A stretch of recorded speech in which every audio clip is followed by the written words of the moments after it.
Previously on State of Energy. We explored the cottage industry in Muka, home to the Melanau community, and uncovered the traditional production of sago products. Next, Petroleum Sarawak Berhad gave us an insightful tour of their takeoff station in Bintulu, explaining its crucial role as a metering hub in the oil and gas industry. We also sat down with Susyanti from Petra Energy Berhad, who shared her inspiring journey in the industry, made possible by Petra Energy's talent development program. This led the SOE team to discover what Petra Energy has to offer for young Sarawakians eager to join the energy sector. Welcome back to State of Energy. Join Emily Elizabeth, your host for this very Sarawakian documentary series, as she discovers the energy ecosystem of our self-sustaining Sarawak that powers beyond the land of the Hornbills. In this episode, we will take you on a tour of Samalaju Industrial Park, located just an hour's drive from Bintulu, to sneak a peek at this energy-intensive hub that drives economic growth in the region. We've seen the upstream operations of oil and gas in the previous episodes. Now, we'll discover the midstream sector as we feature Malaysia LNG in Bintulu, where natural gas is processed into liquefied form to power major cities beyond Malaysia's borders. Our featured guest for this episode's People of Energy is the CEO of MLNG, Encik Laga Jenggi, who hails from Roban. And then, we'll visit the longhouses in Sabau, where we learn about the power of connectivity and its impact on the Iban community here.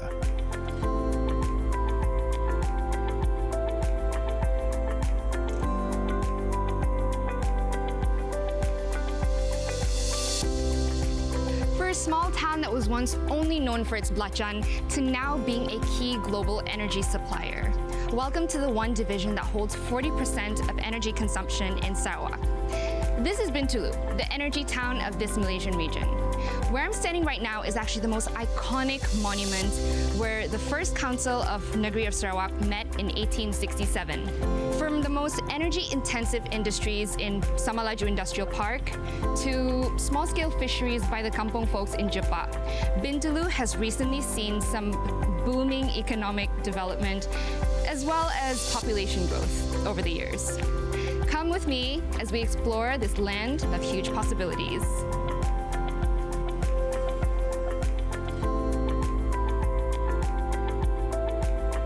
Bintulu is a town rich with history and energy, located along the northern coast of Sarawak.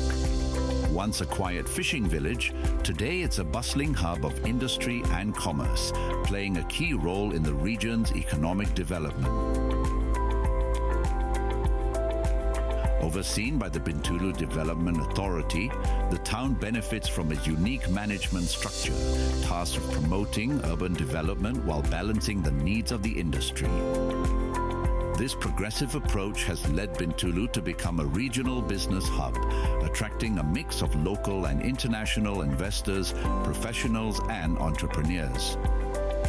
Every year, Bintulu plays host to the Borneo International Kite Festival, a vibrant celebration that draws visitors from around the world to its skies. But it's not just the festivals and cultural landmarks that put Bintulu on the map.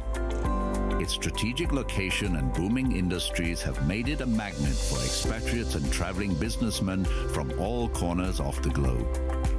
With hotels and accommodations catering to international standards, it's a town where you can find energy executives, engineers, and industry leaders alongside local communities.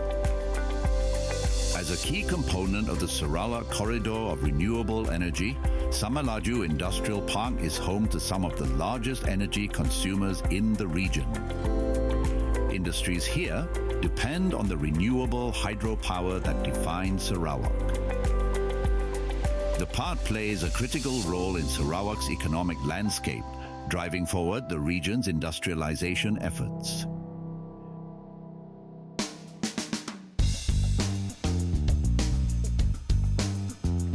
guys, so you wouldn't guess where we are today. I'm actually really excited about today's episode because we're actually visiting an MLNG complex here in Bintulu. And little did you know that this is actually where power comes from, and it's actually powering neighboring countries like Japan and Korea for the last 30 years. Want to know more? Stay tuned and find out. Let's go.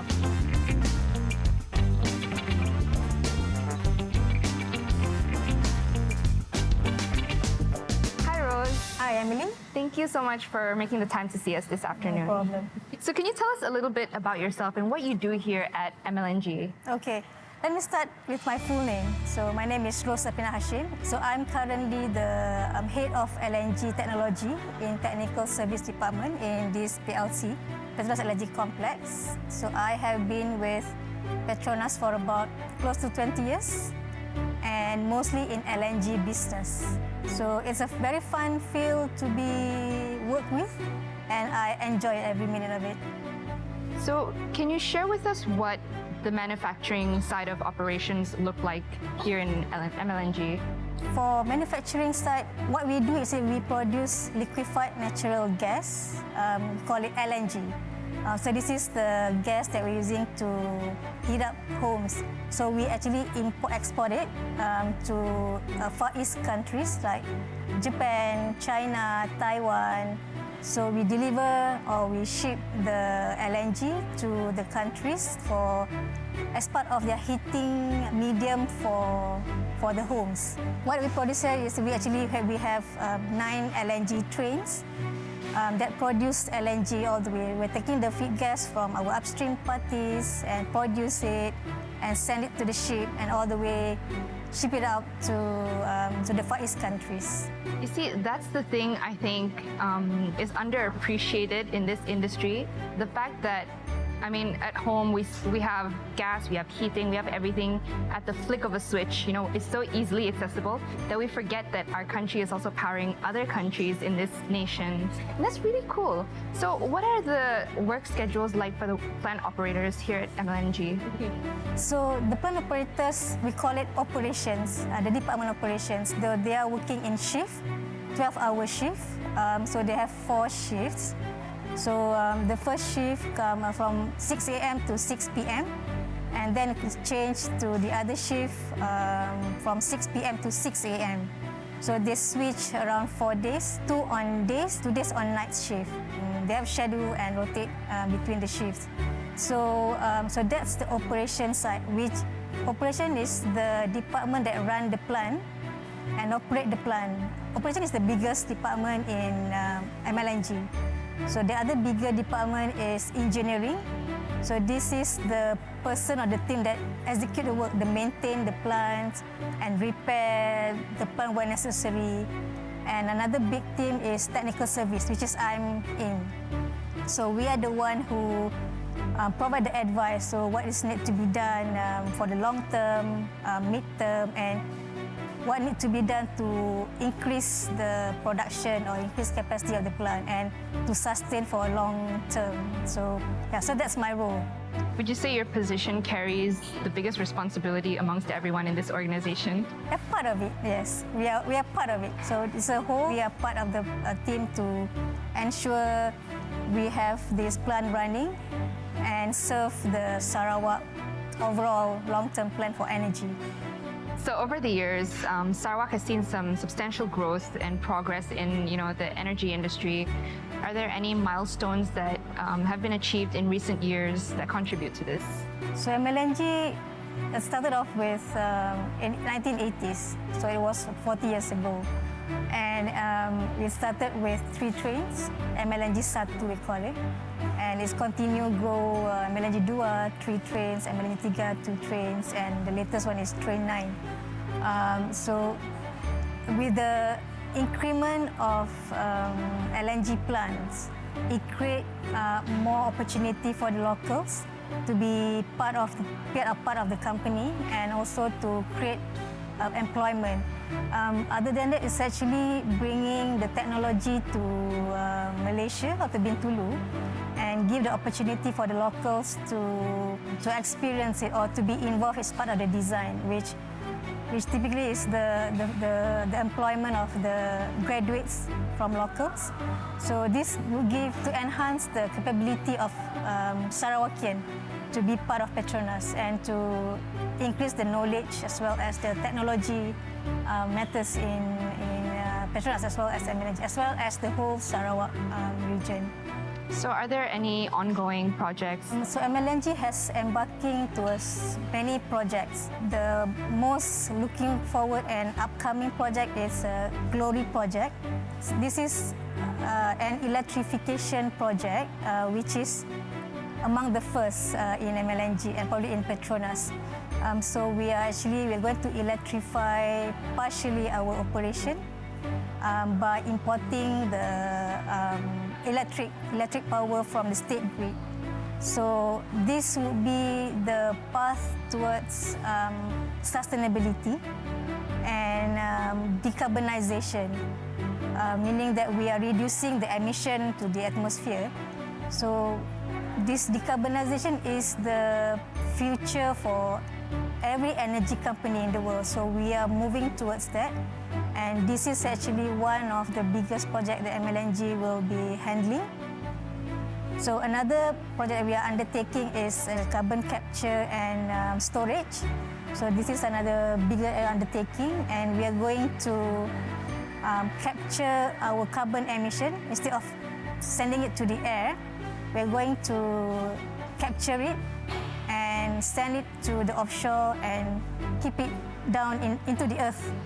So this is to avoid any release of emission to the atmosphere, to protect the earth basically. It's quite interesting how that works. Yeah, yes, exactly. I'd like to know your backstory though. How did you actually start out in the oil and gas industry? Right, that's a very common question. So after SPM, so I received a scholarship from Petronas. So to join or to enter University Technology Petronas in Trono, Perak. So I took chemical engineering degree, and at the point of time, chemical engineering is very sought after course, and I think it's very something that I look for. I look for to learn chemical engineering.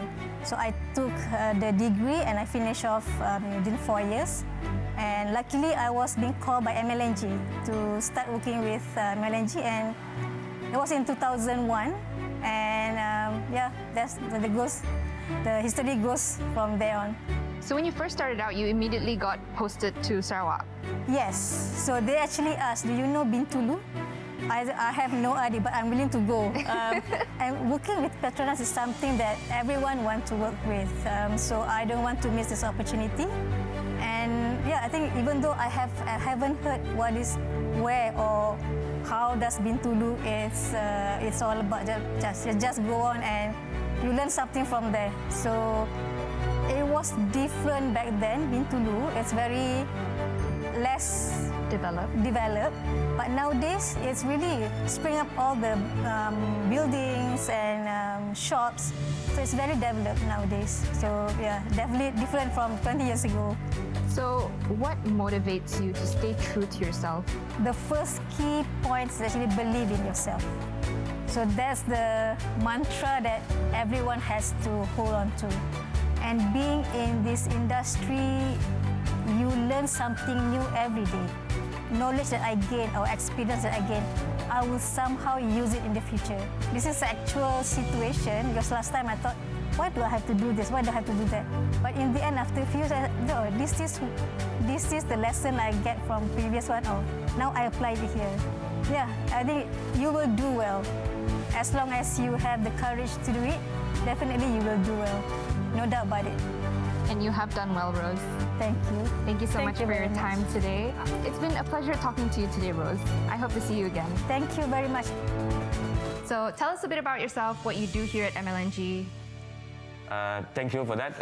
My name is Laga. I'm from Roban, Sarawak. I'm now the CEO of Malaysia LNG in Bintulu, and I look after our LNG production facilities in Bintulu here, which has a capacity to produce 29 million tonnes of LNG per year.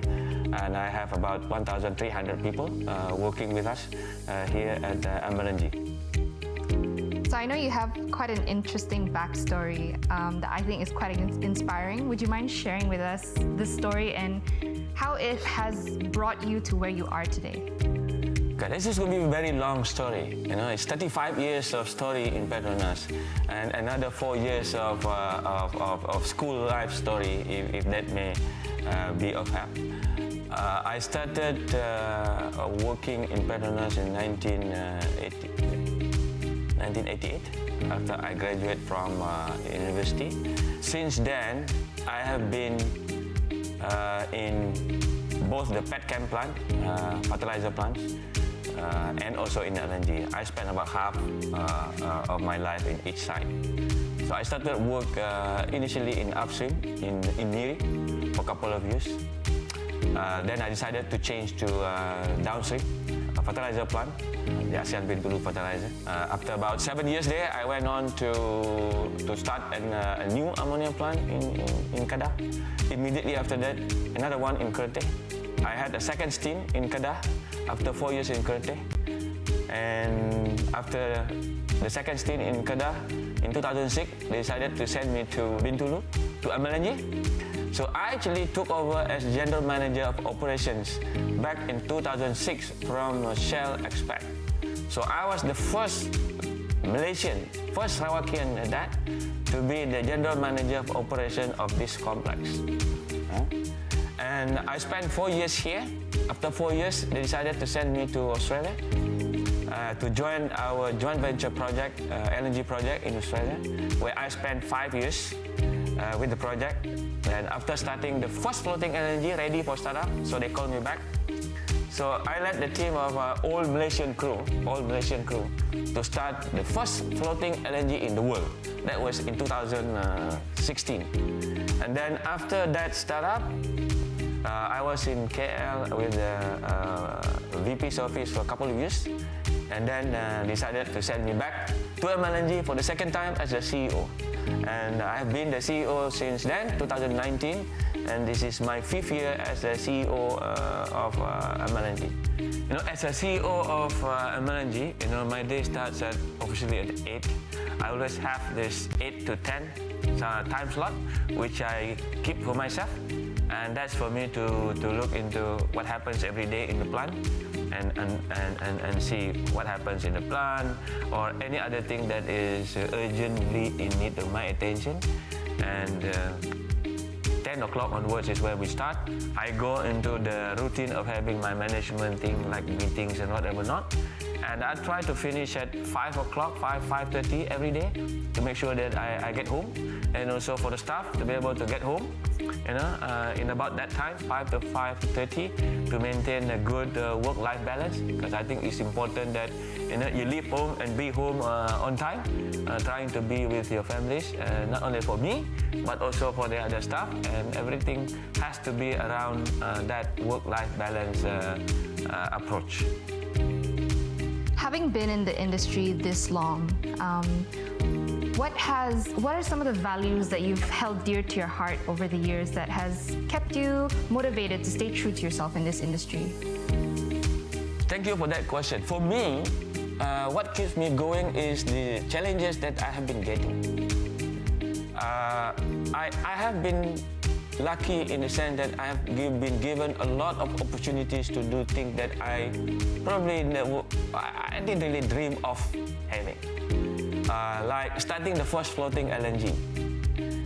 And the current role that I have gives me the freedom to do things that make a difference to both our people, our staff, and also to the communities around. I'm probably past all the technical things already. I've done that for many years. So it's now about making the difference to both our organization and also to the communities around us. When you first started out, what were some of your struggles and perhaps fears prior to entering the industry? Well, the first time I started work, you actually never know what is ahead of you. You just go in there and just do it to the best you can. And that is the philosophy that I still hold on to now. Whatever job I'm given, I'll do it to the best I can. Now, whatever the outcome is the outcome. But I will not be regretting for not giving it my best. Right? And very important for me is whatever happens, learn from it. Learn from it. And it's not always that everything goes as planned. In my 35 years of experience in the company, there are things that don't happen according to what you think it should. And the best thing you do is to learn from it. 2 ammonia plants, 2 LNG plants. And there were challenges in all these startups. But you recover and you learn from it quickly. And hopefully the next job you do is better. And that has been my mantra. The most challenging time for me was when we started the floating LNG. Because that was the first one in the world. Not just Petronas, the first one in the world. So we don't have that exact experience how to do it. And I remember on the day when we were supposed to make LNG, we didn't make LNG. So you can see the whole crew was already almost demotivated. You know, they look at you like, so now what are we going to do? Right? And you have to, that is when your true leadership come up. How do you pull this team through in that very depressing moment? And Alhamdulillah, thanks God, 2 days later, we made LNG. And that's what we celebrated until today. That was probably one of the finest moments that I had in my life. Having to pull this through despite the challenges that we had. And also it is an old Malaysian crew. It's an old Malaysian crew that I think many people do not know. Even in the organization, not many people know that.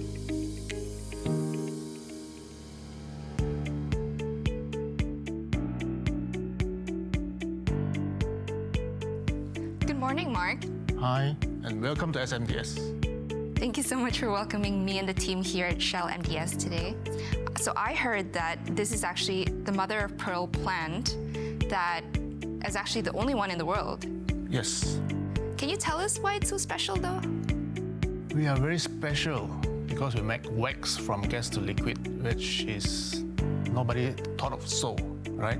First in the world, normally waxes come from petroleum grade, but this is gas to liquid plant, and we make a lot of wax, and most of our products will be just as simple as a paper cup. In this paper cup? Yes. Oh, the lining. Yep. Some lining of the waxes, and also your beauty product. And we make niche product for our clients across the whole world. And we have a huge wax plant from in SMDS. We have also another mother company in Qatar. They are 10 times bigger than us. We are always doing the research, and we are making all waxes, all sorts of parameters. Hey guys, so Mark doesn't know this, but I managed to sneak into one of the labs, and I have here with me Beverly, who's going to tell us a little bit about the products that they have here at Shell MDS.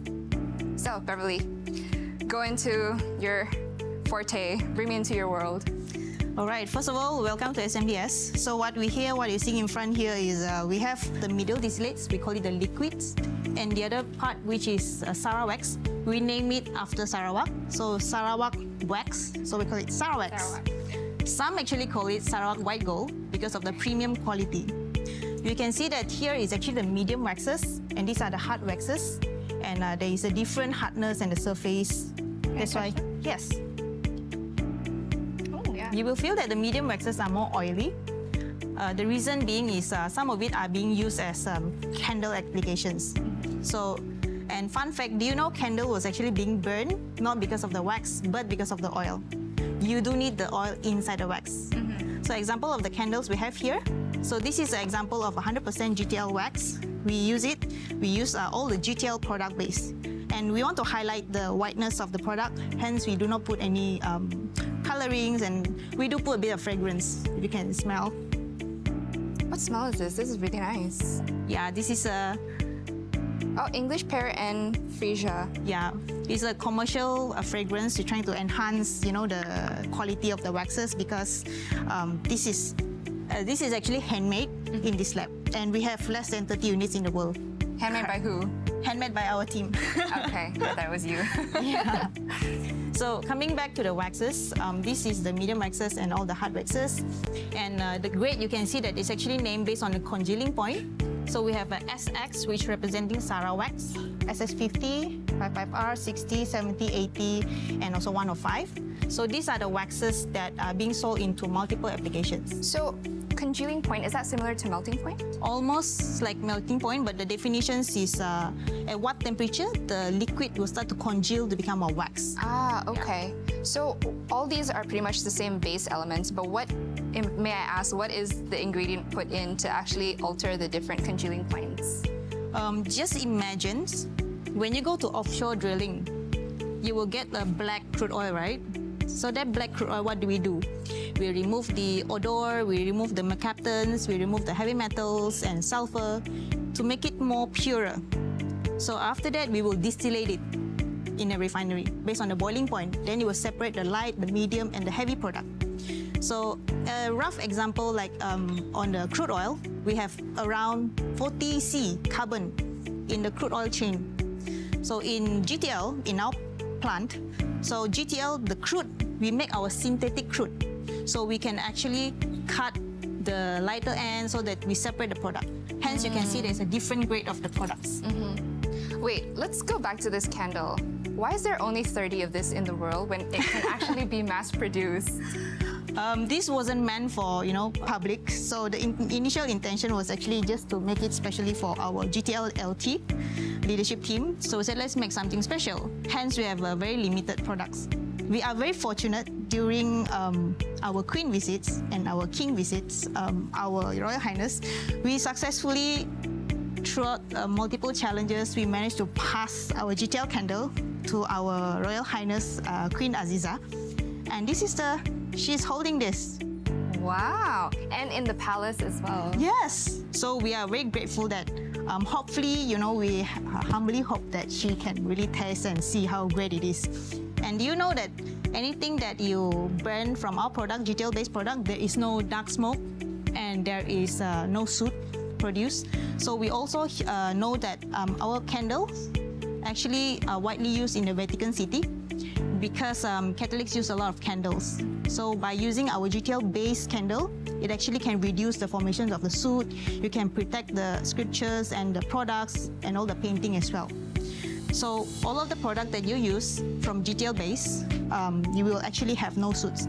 The three highlight points of our GTL based products is it is biodegradable, it is odorless, and it actually is colorless. So that's why you can see all our products is actually transparent. This is a real sample. This is not water that we put in. So what about this one?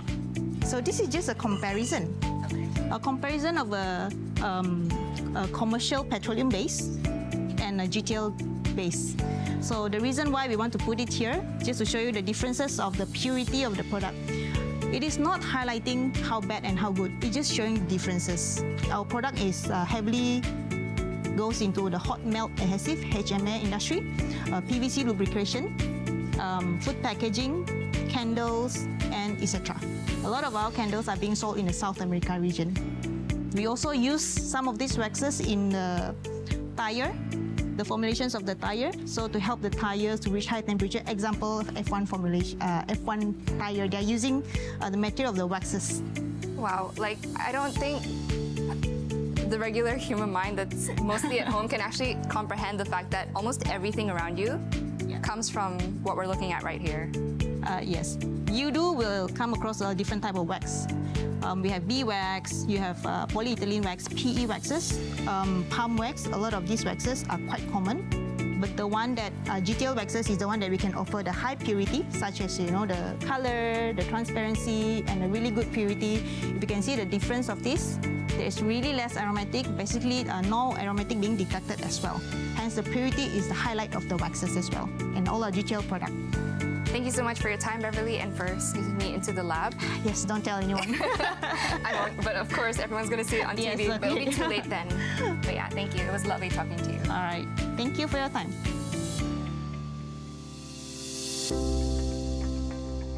Hi, Mark. So tell us a little bit about yourself, first and foremost. Yes, I'm Chinese. My name is Marcelinus Sia, and you can call me Mark as well. And I have been here with SMDS for 23 years. And I'm part of our engineering team from instrumentation. Yeah, and all this while from the beginning, I was learning path under instrumentation. 23 years. That's a very long time considering that this company has only been here for 30 years. Am I right? Approximately, yes, 23 years after the rebuild, and I was joined as a fresh guy, and I learned from technician onwards. So I have the opportunity to learn the hardship on how to start out the plant, and how to maintain it, and then I also have good peers around me that also give me a proper guide on what else I need to do and what not shall not be done. So the learning curve is quite wide, and I appreciate those seniors that have been lended me. Wait, so are you telling me that you didn't actually start out as a graduate in instrument engineering? No, I did not. How I learned it from is I'm diploma in electrical and electronic, so it's different thing from instrumentation, where instrumentation more towards on pneumatic system, pressure, temperature, and all those sort, which is not written in the book. Electronic and electrical is a different thing for me, so I start from scratch, and we have training background, and also a lot of training courses and also job competency profile, where we need to you yourself drive in order to reach a certain state. Yeah, so yeah, that's how I learned it, and then I stayed for 23 years. So would you say that the company has shaped and molded you to be who you are today? Yes, indeed. They give me opportunity, and we have a lot of trainings and all sort of guides, and we have people here that can help us indeed, right? Be it in manual or be it in IT, we all have tools, and yeah, someday we continue to grow on. That's actually new information to me because I grew up thinking that, to work in a big corporation like Shell, for example, you'd have to be a graduate in a very specific course in order to be able to land a certain role in such a big corporation. So how did the interest actually come about to have the interest to be in the oil and gas industry? Well, as you mentioned before, SMDS was the first in Bintulu, and also the first in the world having GTL product. So it drives me to join this company and also have a succession plan with this company as well. It was also influenced from my father. My father is working with SMDS since 1992. So I see what is the role of him doing here, and it triggered me that one day I want to join this company as well, apart from not knowing what is it about. Yeah. So that's how 23 years here. I see you brought a picture Yes. today. Is that your father? Indeed, my father. So what would you say as of today is your proudest achievement that you feel has given a big contribution to the corporation that you work at? I feel proud when I'm able to deliver the needs of the business to be more competitive and more reliable for the business to progress on in future. And also the company also moving towards zero energy emission. So we are moving towards that kind of project way that our target is 2050 to have a net zero emission. So yeah, all this goes a long way, but we need to sustain it. Yeah. So speaking of typical day in the life, what does it actually look like for an instrument engineer? For me, my daily routine, it will be looking at future instrumentation that can deliver the product and business of our company, and also a third line of troubleshooting for the maintenance group, which is supporting the main plant day-to-day job. So I have a wide help from my engineering crew and also my maintenance crew in order to deliver the business. Yeah, so that is our priority. My challenges will be peer-to-peer, where I need to understand what the terminology, what the words are talking about, right? And what needs to be working safe. How do you make the things safe in order to protect ourselves and go home safe as well? Every day you wake up, you need to know what's the next step that you can improve yourself. So in a way, we always have challenges. Like for me, we have challenges, but those challenges are positive challenges where you make yourself to be more valuable and also more educated on all those technical stuff, so that you can be one of the seniority in the company and also help to build the company into more reliable and more productive. So yeah, the technology has a lot in instrumentation, so it's only no matter what we need to be in instrumentation for the plant. Yeah. I see that Bintulu has grown a lot in the last few years. Yes. Has Shell MDS been a part of that growth? Oh yes, we also have opportunity to make Bintulu a better place. Yeah, with all the people for industrial work. The second part of it also, Shell MDS or Shell has always have this community program, Shell Selamat Sampai. Yeah, the way we engage our schools, talking about safety product, safety hazards, the do and don'ts, the awareness of the road users, and yeah, it's an annual event, and this is going strong. Yeah, so SMBS do also participate and be the ambassador of Shell Selamat Sampai. We have be part of the community growth and expanding. As you can see, Bintulu has changed a lot compared to the past 10 years or whatever. Like, I think it's a good place now, and I hope it'll be a better place. Yeah, I definitely say Bintulu's development game is going strong at the moment. It's very different from what I remember years ago. So what are your hopes and aspirations then as a Sarawakian involved in the energy industry? My hope, and I hope it come true, is the industry for Sarawak to be more localized and be energetic and passionate about it, so that we can go stronger and be more advanced and as far as other world product, yeah, to be stronger and visible. Yeah, although we have a lot of resources, let's hope that one day we are going strong, much better off. Well, that's all my questions for you today, Mark. It's been a pleasure talking to you. Welcome. And I hope to visit again, hopefully in some of the prohibited places in Shell MDS. I can, right? Can. I think you can join us as one of our employees also. Really? Yeah, why not? Sarawakian.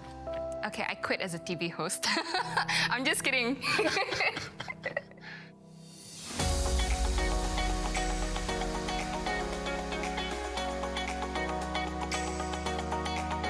I'm here in Sabao, a district of the Bintulu division, where the community has recently been given high-speed internet connection. With power comes connectivity, and with that, we're able to bridge the gap between rural and urban communities, allowing for connected education, connected economy, but most importantly, connecting the people. Let's go have a chat with some of the folks here.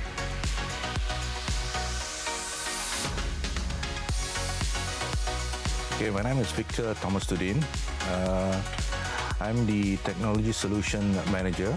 So what I do is basically internet connectivity. What's this, Vic? You see, yeah, this is the heart of the internet in Sabao. Wow. So, you know, that's why it's very noisy. It's now very hot in there.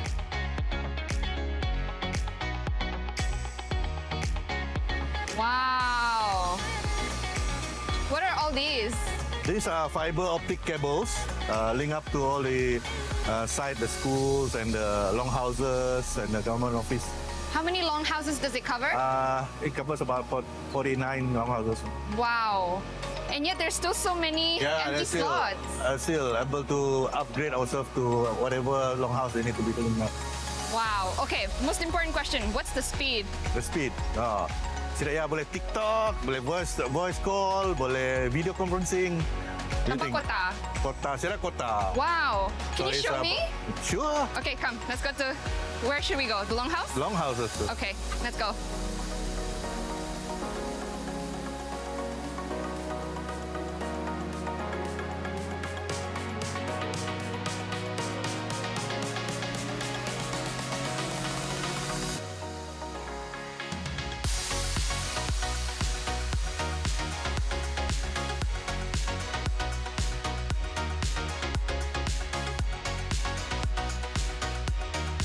We need to row the boat, yeah? Yeah, you guys in front. Kumang dulu nurun. So where are we going? We're going to Mapanjai, Jimbai Okay. to experience the Wi-Fi connectivity there and see whether we can interview some of the old folks there. And this was 6-7 lah. Penyikat Tiga. kamera umur ya. Lihat tu. Bah, dah. This is a very nice longhouse. Well kept. So this is rumah. Jimbai. Ah, okay.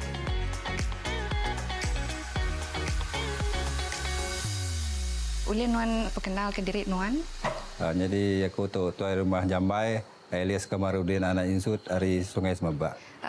Jadi kita ditahu sekumang ke udah bisi kan tu, udah bisi karan, udah bisi sidak wifi itu. Nama pemansang ke boleh dikunci Nuan mau kami ke tampak dia tu mah. Baka bisi karan cukup nyamai, air dah bisi. Baka wifi itu udah bisi, cukup lantang kami baka ulu sungai baka tu. Anak pin nyamai bersekolah, belajar pin nyamai ke sedai ya pedaku. Nadai maya aku biar subaknya sedai nyamai belajar di rumah pin uliah belajar. Kita beri cikgu dah. Nadai belayak ke telefon tapi nurun ke pasar kita lain. Kenyang nadai belajar, nibuh telefon ke pasar lah. Nya kami datai tadi deh sebenarnya nada line pada data itu alu tanya alu bisi wifi Bisa meh, sikit penuh lah itu wifi. jadi itu TV kita ngena wifi-nya kah? Ya, nyebut bakal wifi itu tadi meh. Sudah cukup mana saya dah beri kami itu, saya dah MC SMP. Kak dia tahu lah. Kawak ke sampai hilak lah ngena tahu. Nak berbayar tadi deh? Ni, Untuk wifi. nada bayar. Nada bayar. Ini nak bayar karan je. Mayuh masa yang sidak nemiak sekolah penyamai ke sekolah bisa sidak bisa belajar ngegak lain ke sidak nanti lebih nadai lebih ke nadai datai lain ngegak ke sidak sebelah ruain sidak yang ngegak deh ngegak tu seh kena bakal coba bantai detu nyu kota ini ada magang. bisa magang detu terima kasih agar perintah mudah nolong kami.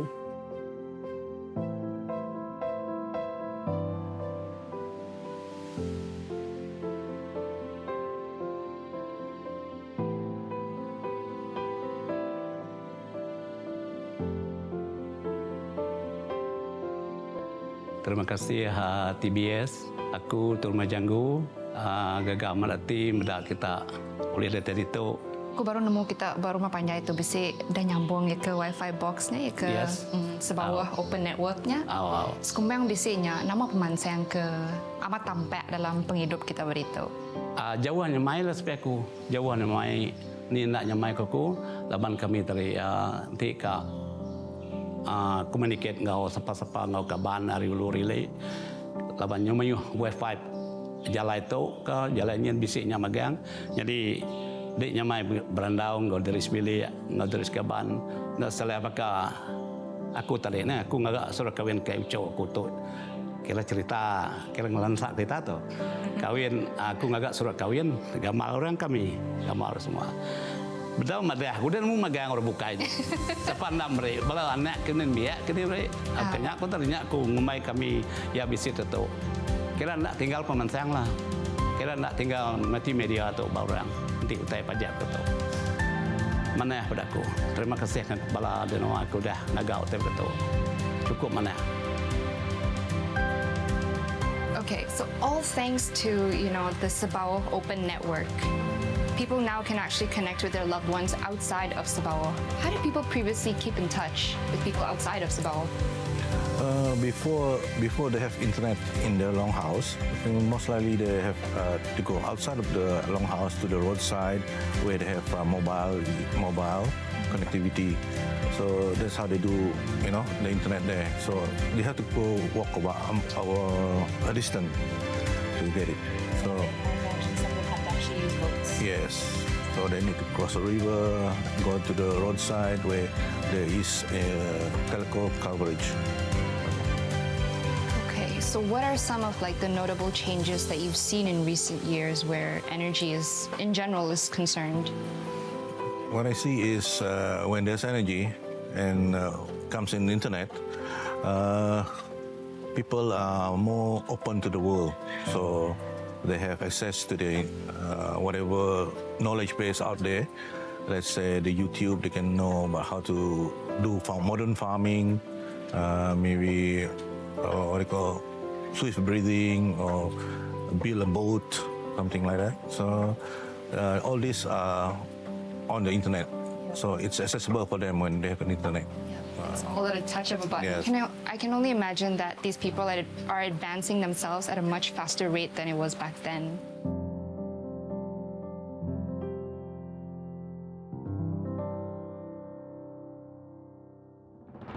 The people of Bintulu are so privileged to be able to enjoy so much development that can only be attributed to its abundant energy sources. Much like how Bintulu is thriving in economic activities, be it in heavy and light industrial or commercial, you can almost feel the heartbeats of the energy industry of Sarawak. Stay tuned as we uncover more of Sarawak's energy ecosystem. I'm Emily Elizabeth, your host for State of Energy, and I'll see you in the next episode.